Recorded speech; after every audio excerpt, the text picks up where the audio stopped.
Hello, AC3. Hello, AC3. How you doing? It is the Creek this week. The video blog, which is our spot now. Here we This are. is apparently our spot, so we could say it's the Creek this week in this seat. Whoa, fancy rhyming there. Me and Dr. Community Seuss, pastor Dan, Yes. resident rhymer. Yeah, that's me. I'm legit. My rhymes Stop now. My rhymes are crimes. Really, stop they now. really are. Okay, so we're wrapping up a series. We're in a series called Emancipation Proclamation, which is all about our freedom in Christ. Galatians.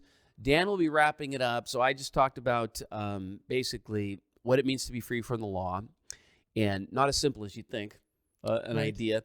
But then you get to, well, if we're free from the law, then I guess we now are free to serve. And you get to that wrap up, which is kind of a beautiful way to land the plane on freedom. Free not to just do what we want, but free to serve, free to love. Yeah. So tell us a little bit about that, because you're going to specifically go into some of the contrasts you said.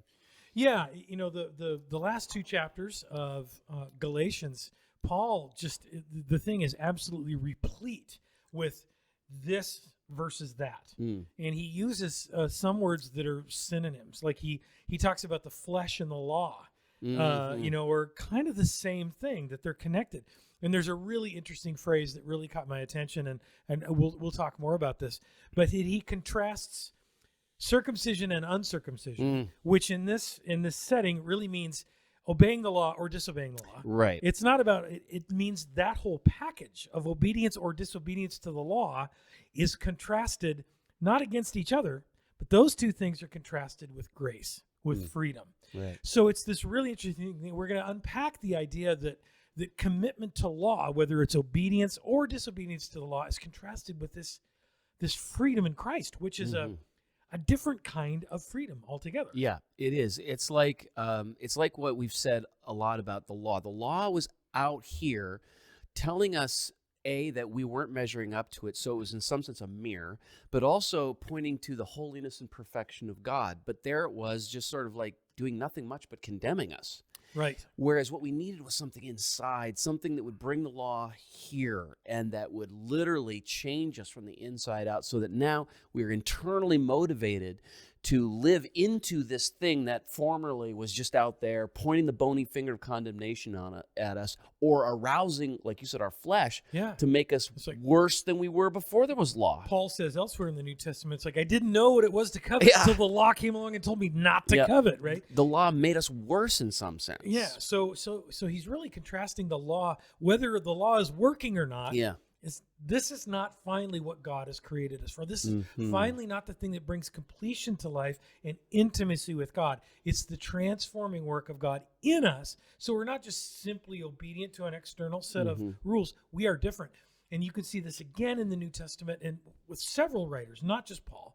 But how often is referred to as Christ is our righteousness. Yes. Christ is our wisdom. So it's no longer I, Galatians chapter 2, you just covered this. It is no longer I who live, but it is Christ who lives in me. We are different beings. We are a new creation. We are born again. So all of these kind of, sometimes cliches, sometimes platitudes that get tossed around in the church, we see them really coming together in this beautiful, magical, mystical way that we're different. It was never the gospel that, hey, everyone get out of jail free card.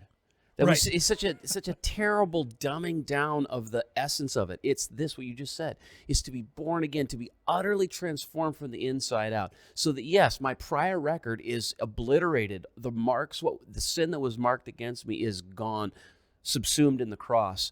But more than that, the power to be a new human. The power to be a new kind of human. And that is of a piece with grace. So grace is opposed to works, but grace works. That's a very clever teaching tool there. We're going to leave it there with Pastor Rick and his axiom. Say it one more time. Grace is opposed to works, but grace works. So that's a beautiful thought. So we'll see you this weekend as we wrap up the Galatians series. What's our next series going to be? Next series, we're kind of ramping up to Easter, and it's going to be a really cool Find It campaign. More on that later. Awesome. So we'll see you then online or here in person, 10 a.m. Sunday morning. See you later, everybody. Be free.